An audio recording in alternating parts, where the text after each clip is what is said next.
L'éventreur d'Athènes. Direction la Grèce pour parler du 15e tueur de notre liste, Antonis Daglis. Antonis, il a un peu le crime dans la peau, car très jeune déjà, il a accumulé les condamnations pour diverses agressions. Il devient un tueur à l'âge de 18 ans lorsqu'il ôte la vie à une femme issue du milieu de la nuit. Ce qu'il faut savoir, c'est qu'Antonis est un peu dans la même vibes que le numéro 7 de la liste, Gao Chengyang.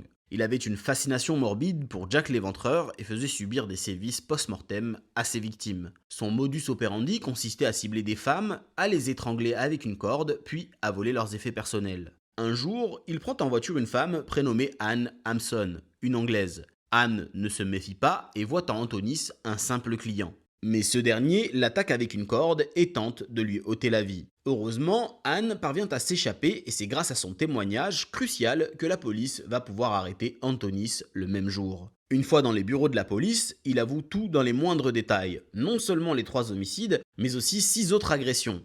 Il justifiera ses crimes en expliquant qu'il voulait s'en prendre aux femmes du milieu de la nuit car sa mère en faisait partie. Il a été condamné à 13 peines de réclusion à perpétuité plus 25 ans supplémentaires. Parce qu'après tout, on n'est jamais trop prudent. Finalement, il ne passera que quelques années en prison, d'où il repartira les 2 pieds devant après s'être ôté la vie en cellule. Si vous voulez une version longue de cette histoire, n'hésitez pas à me le dire en commentaire si vous avez l'estomac bien accroché, bien sûr. À demain pour une nouvelle plongée dans le monde absurde des serial killers.